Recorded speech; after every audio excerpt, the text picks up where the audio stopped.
Thank you, Lindsay. Thank you, Gary. This is that week. It's the week of liberty. It's the week of freedom. But just as our peace song at the end of our service speaks to the issue of peace has to first be established in our hearts, in ourselves. And only then can it come forth into the world. So here this morning, we're going to celebrate freedom. We're going to celebrate liberty, but we're going to first declare it within our own souls. Because only free hearts, free souls, free spirits can act in the world in a way that elicits the spirit of freedom and liberty around us. And so where in your life have you been holding yourself in bondage?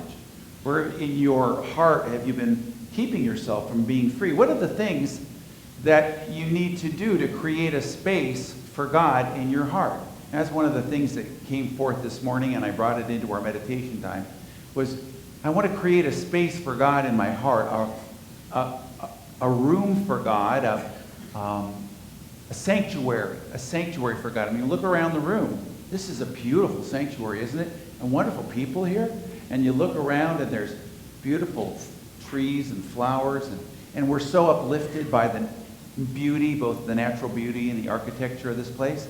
Now, look within and realize that whatever it is you see out here, there's something even more profound within here that you can carry with you 24/7. You don't have to go into a room to do it. You don't have to be in a particular location, but this establishment of freedom and liberty is within your heart. And it's especially important to remember when you forget it. And when do you forget it? Well, when do you forget it is when something happens in your life where you feel like you're suffering a loss or you're feeling threatened. What are the times in your life when you feel a sense of lack of liberty, lack of freedom? Do you have a time in your life? Is it are you feeling threatened? You feel, gee, there's something, I'm not good enough, they're better than I am, or I'm better than they are, they're not good enough, or all of these judgments and comparisons. The truth is that the answer is always detachment. And detachment's always seen as kind of a passive thing, a negative thing, but it's not. It's the most powerful thing there is. Gandhi talked about detachment. He said that people always expected him to do X and he always would do Y. He was a free spirit and he was guided by what was within him. But how do you get in touch with that? You've got to get in touch with a spirit of detachment, which really comes from humility and flexibility. And then you can let go of all the judgments that you've been holding about life, all the judgments that have been holding you back. I had an experience of this with my son about 2 years ago. Now my son's going to start college, and he's going to a local, about an hour away from where he lives, state college that specializes in music education, and it's a perfect place for him. And it's so obvious, he didn't even apply to anywhere else. It was the perfect place for him. But 2 years ago, it didn't look like that. His plan at that point was some prestigious private university somewhere far off, and he got, very involved in this. And he said, "Dad, could you take me down to college night down in downtown Chicago?" And there were about 20 major universities, not the I think Stanford was there, but not Harvard and Yale, but almost everybody else was there. And he said, and he could get into any of those schools. He had the grades and the scores, but he had some questions he wanted to ask because he remembered his sister had found that some of her stuff wasn't transferable, and she didn't get all the questions answered before she went into her college. So he decided, I want to get down to the business on this. So we go down there. We're having a wonderful time, and he can't really get his questions answered.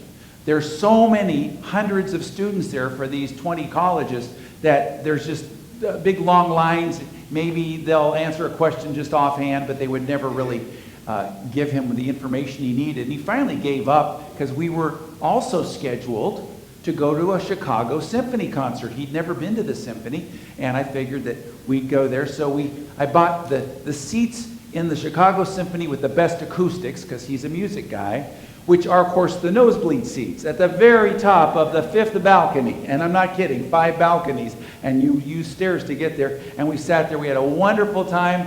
And afterwards, we go back out on the street, and there's a guy who's playing the clarinet, electric clarinet. It's amplified. And it was like Woody Herman or Benny Goodman on steroids. I mean, it was just all over the place. He was fantastic. And I went in, and this is an important part of the story. I pulled out my wallet, and I looked, and I only had 20, so I just put my wallet back because I was too cheap. And this will make sense later. So we were walking back, and we parked under Grant Park across the street from the symphony, and we go up to the car, and it's locked. Well, it doesn't make sense. I mean, I have a fob. A fob always unlocks the door automatically, but it still is locked. That means I don't have the fob with me. Oh my gosh. That means I left it somewhere. And it can't be inside the car, because if it was inside of the car, the doors don't lock. So now I'm really scared. And Jason says, "What are you going to do, Dad?" And he gets really upset because the next day he has 2 finals. It's finals week. And he's already staying out late. And he's worried about the finals. And he says, "Dad, you got to have a plan. You got to have a plan." I said, "I got a plan, Jason. Let's stop right here. And let's just visualize that fob and give thanks for it." "Oh, Dad, don't go into that." Being a minister's kid, you know? I said, "Oh, come on, Jason. Just bear with me. Just give thanks for it, or its equivalent, this or something better." So we did it. And then I said, "Now, let's have an attitude of playfulness. And let's just play. Let's go and double back and retrace our steps." And he says, "Dad, you're going to have to, I don't want to do that." I said, "Look, we got nothing to lose. Let me tell you, let's go to the worst case scenario." And you know, sometimes that's the best thing to do. What's the worst possible thing that could happen? The worst thing is I get a taxi, have to pay about $50 to go home, and then I come back the next day, get a locksmith, pay another $200 to have him break into my car, and he gets a little less sleep, but he drinks some coffee in the morning and he passes his test. I said, that's the worst thing that can happen. So let's just be willing that whatever needs to happen, happens. So he's kind of grumbling with me, but then he started to get into it because I'm having this playful attitude and I'm joking around with him, kind of like dancing with God. You ever just danced with God? Because you got nothing to lose. You ever been in a situation where you can't control it? It's just the way it's going to be. And you know something. You know that the way that you get out of the predicament you're in is never by staying stuck on this level. You are always operating on 2 levels. There's this level down here, which is the one that gets all balled up and gets sticky gluey. It's like a chess piece with Velcro on the bottom. You can't move it.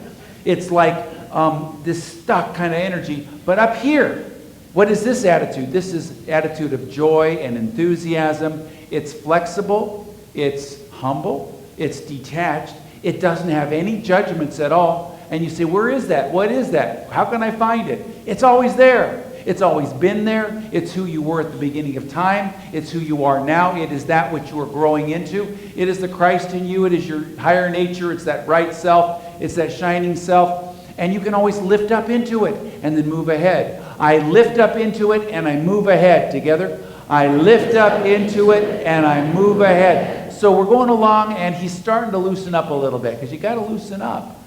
And he says, Dad, remember that guy? He said, I know where you might have left it. You might have left it at the college night. Let's go to the college night. So we're retracing our steps, but we think to ourselves, they're probably already broken up by now. I mean, we've gone through a whole concert, but it turns out that they're taking it down, and the one guy he wanted to ask the questions to is still there, putting his stuff into a big suitcase. And so Jason walks up and says, I hope you don't mind my asking you a question. He says, no, go ahead. And he had the time to explain to Jason exactly what he needed to learn that got him on a different track that led him to where he is now. And Jason turned to me and he said, Dad, I know what this whole thing was about, the fob. It was because I needed to get that question answered, and now I know what I need to do. It's exactly what I needed. Now you can find the fob. I said, well, that's great. So we go to Symphony Hall and we go back to the nosebleed seats up in the 5 balconies, and it's not around. So we're looking everywhere. We're asking all these different people. And then all of a sudden, Jason says to me, hey, Dad, I know where it is. I said, where is it?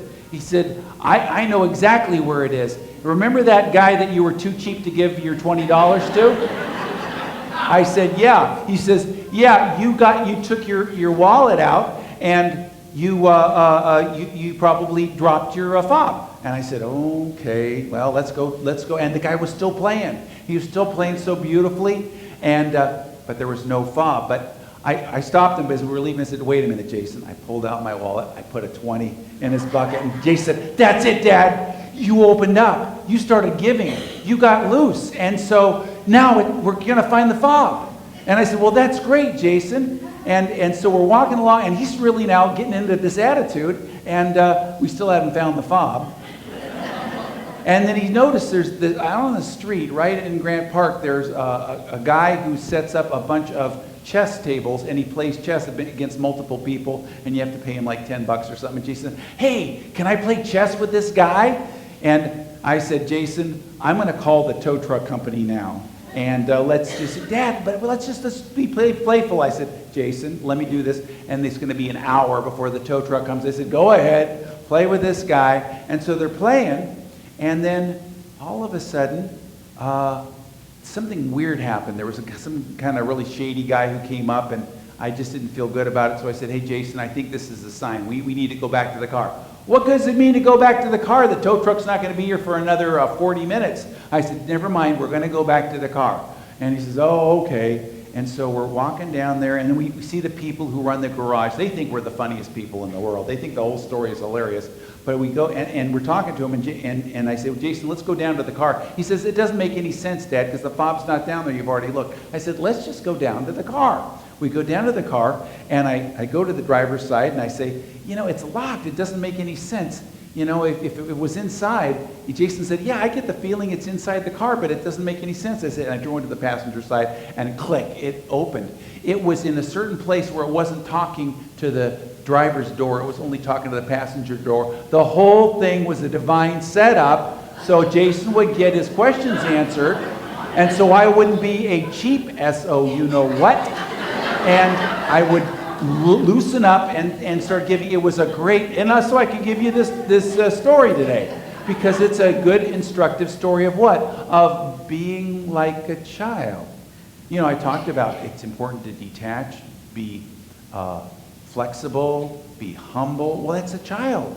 Jesus said, these things that I teach are being withheld from the wise and are being given to the little children. I realized in the first service, the whole problem in the entire world today could be summed up in one sentence. There are too many grown-ups.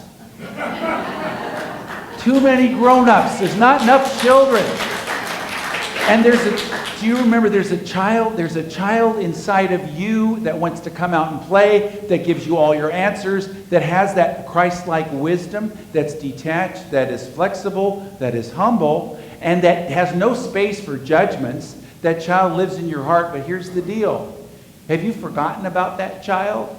Do you remember that child? Well, that child hasn't forgotten about you. That child is ready to come out and play if you call it forth, but you've got to lift up into it, and you've got to move ahead in it, and that's what that story was all about. And Jesus said, well, the disciples were telling the children to just leave the man alone. Just leave him alone. Get out of here, you little whatever. And Jesus said, no, let the children come up to me, because of such is the kingdom of heaven. In fact, you can't enter into the kingdom of God unless you become as a little child. And what's a little child? Well, tell me some of the qualities you see in a little child. Playful. Spontaneous. Oh my gosh. Oh, that just, no judgment. Innocent. Trusting. Teachable. Child, if you say to the little child, give thanks for the fob. Give thanks right now. Have you ever lost something and just scurrying around, running around, looking for it, and you can't find it? Stop. Wherever you are, stop. Just stop. And give thanks for it. And then know that you will be led to it, or its equivalent. This or something better. Together? This or something better. A Unity minister friend of mine had an 8-year-old child. They traveled through Mexico, and they stopped at a rest stop along a turnpike. He went into the restroom. The kid went in the restroom, came back. They drove all the way back to their home in Tucson, Arizona, and he realized that his prized possession, a Swiss Army knife, with every attachment. And he reached his 8th birthday present. His father could trust him with it. And he'd left it in the restroom. You remember taking it out of his pocket and playing with it, and he left it there. And he said, Daddy, can we go back? And he says, it's been 6 hours, and there's no way it's gone, but let's give thanks right now. Let's visualize it, and first of all, give thanks and bless whoever it is that finds it. It's probably the most valuable thing they're going to find all day. Maybe they had never had anything like that. And just be excited for them and grateful for them and let it go. And then let's give thanks, and they gave thanks, for its equivalent, that which is the equivalent of this coming back to you under grace, whatever that means. And his son was a child. He was open. He was willing to play. And so the next Tuesday at their men's group meeting, a man walked up to this minister and handed him the identical Swiss Army knife and said, I just get the feeling I need to give this to you. And he was able to give it to his son. What a demonstration. And this story demonstrates something. I said at the first service that either that a minister is making up some story that's not true and telling his congregation, or, and this is the truth because his son was there, it's something to bring forth a greater sense of faith and spontaneity, a greater sense of flexibility and openness. And this answer came forth. In your life right now, there's something perhaps that you're holding on to very tightly. And you're just kind of like this, right? You got your fingerprints all over it. And the answer is to let it go. I was going through a situation once where I knew I was going to have a lot of stuff to deal with. And I was really dreading it. And I asked for help, and what I saw was myself coming up out of a swamp and all the mud coming off of me. And I didn't have any of it on me. And the words, keep your fingerprints off of it. And even I found myself doing this. Keep your fingerprints off of it. Now do this with me. Keep your fingerprints off of it. Now some of you didn't do this. And here's the reason why you need to do it. Because if you don't do something with your fingers are going to do something else. You got to keep your fingers occupied. So keep your fingerprints off of it. Together, keep your fingerprints off of it. And just let it go and move and be willing to move. And sometimes that means you are flexible. That means you aren't locked into the way things appear. It means letting go of all judgments. I let go of all of my judgments. Together, I let go of all of my judgments. There was one time when I saw something looming. I knew something was going to hit. It was going to happen at a certain time. And it was one of those situations that you say, well, pray that it not happen. I knew it was going to happen and it was out of my control. And there's a time when you accept the things you cannot change. Well, I wasn't doing a good job of this. I was being very attached to my concerns. And I prayed the prayer, I lift this up into its highest possibility and I move ahead. Together, I lift this up into its highest possibility and I move ahead. Now, what does that mean, lifting up into its highest possibility? This gets you out of your cognitive mind that has a bunch of doubts and doesn't believe that good things can happen, but because you're just saying, I'm lifting it up to its highest possibility. So you can't really argue with that. It's the highest possibility. So you just kind of can let it go and not be all concerned about the way it's going to look. And then I move ahead into it. And the picture that came to me was that I shoot an arrow of love forward into this situation and I can move forward. Well, that Tuesday night, Jane Hart, who was leading the meditation in our service, like Lori does on Wednesday nights here, and in that church they had a stage that had about 6 stairs and no railing. And Jane wanted somebody to come and help her down, and I was usually the one to do it. So after the meditation, I uncrossed my legs, which had fallen asleep. My foot had fallen asleep. And I start going up the stairs, and because my foot's asleep, I hear this, and it's my ankle is like this, in a position that ankles don't go in. And this pain starts shooting through my system. And so I dropped to the floor and crawled and rolled back to my seat. She ended up going back up onto the platform, and she said, okay, everybody here who, whatever you like to do, a visualization of healing for his ankle, or if you do Reiki, shoot some energy to him, or say your affirmations, or say your prayers, but whatever you do, focus on it right now, that this ankle is whole. And now I'm in the front row, And I'm in such pain, I'm getting really angry at the fact that she's taken so doggone long with her prayer. It's just taken her, will you just let me get out of here so I can scream? Because it hurts so bad. And then all of a sudden, it stopped hurting. It didn't hurt at all. And I thought, could that be? So I start wiggling it, and then I kind of stamp on it, and then I stand up, and I jump on it, and for the next 3 days, there was a little tiny tenderness, like you could feel it, but other than that, it was all better. Now, what was that about? That was lifting up into a highest possibility, and what I was doing, I believe, was letting go of all the anxiety that I was holding about this situation. Sometimes we objectify it, and we just let it go into the world. And I was able to move into that situation that was coming up, not perfectly, but with a relative sense of grace and ease and order. But you've got to be willing to know that there is a real presence and power that's within you that will move ahead, and then you can go to meet your good. I go to meet my good. Together, I go to meet my good. Norman Vincent Peale told a story along these lines. He was in his office there in New York City, and a guy barged into the offices that had never been in that church that nobody knew. He says, I got to talk to Norman. I got to talk to Norman. He says, well, I'm sorry, but he only takes appointments, blah, blah, blah. Never mind that. I'm going to talk to Norman. He barges his way into the guy's office, and he says, I got to talk to you. And he said, well, okay. And he said, I got problems. In fact, my problems have got problems. And he laid out this really long litany of problems. And he says, and after he was done, he says, but I don't want you to tell me any of that religious stuff. I don't want anything spiritual. What am I supposed to do, Norman? And he said, well, the problem is that the only thing that I have to offer you is the thing that you don't want me to do. He said, that's what I thought. You're just like all the others. He got up and bolts out the door.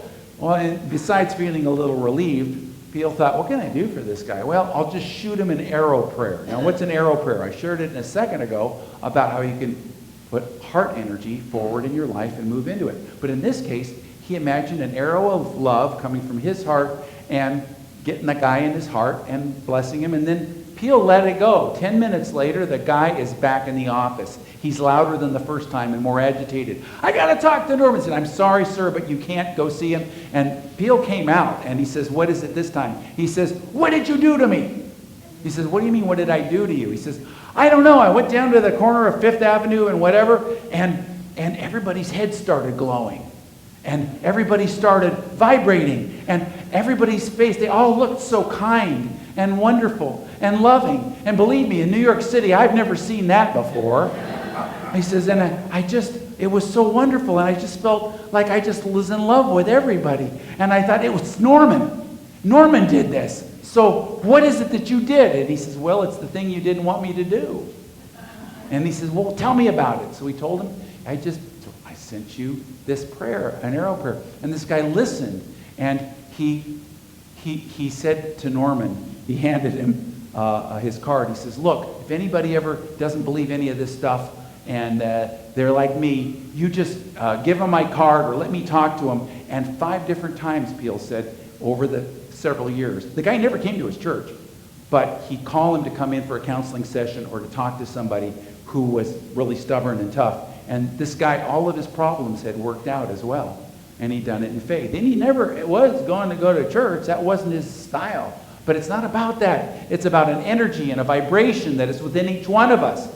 Peale didn't do anything to him. He activated, through consciousness and faith, something that this guy was asking for. He was open to it on some level. I mean, after all, he walked into his office. But he wasn't totally open, but he was just open enough. And so there's something, you're operating on more than one level at a time. And that higher level is a level of joy and childlike wonder and faith, a sense of detachment and flexibility and humility, just like a child. And what else does a child have? A child has a sense of humor, a sense of laughter. You've got to do, when you're going through a tough time, you've got to keep your energy up. You've got to keep your joy up. And there's a wonderful quote from 800 years ago. Meister Eckhart, who was the chief monk for all of Germany, wrote this, and this kind of attitude got him in trouble with the church, but he was the top guy at that time.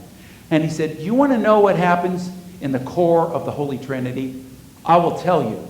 In the core of the Holy Trinity, the Father laughs and gives birth to the Son. Then the Son laughs back at the Father and gives birth to the Holy Spirit. And then all three laugh together and give birth to us. That's what goes on. Now, this kind of attitude got him called a heretic later, but right then he was still in the good graces. But the idea is that there is joy that is constant. It's constantly there. It doesn't go away. We forget about it. That child in you has never forgotten about you. It's waiting for you. It's waiting for you to come home to it. But you've got to have that playful attitude, that attitude of, I don't know, the attitude of lifting up and moving into your highest possibility. So let's close our eyes and just go back to your sacred space, the sacred space of God, the sanctuary of your heart. Become aware once again, feel it. Become aware of how it feels, how it looks and sounds, and all your inner senses engaged. And make that commitment that this is the sacred space of my heart. I am committed. I make a commitment to not let any judgments come into this space. I hold this space sacred, filled with joy and childlike wonder, flexible and spontaneous, free, in the spirit of liberty. And I just feel this warmth in my heart. And I shoot an arrow prayer into my future for whatever it is that I'm dealing with. And I just say to myself, I go forth to meet my good. I lift this up into its highest possibility, and I go forth to meet my good.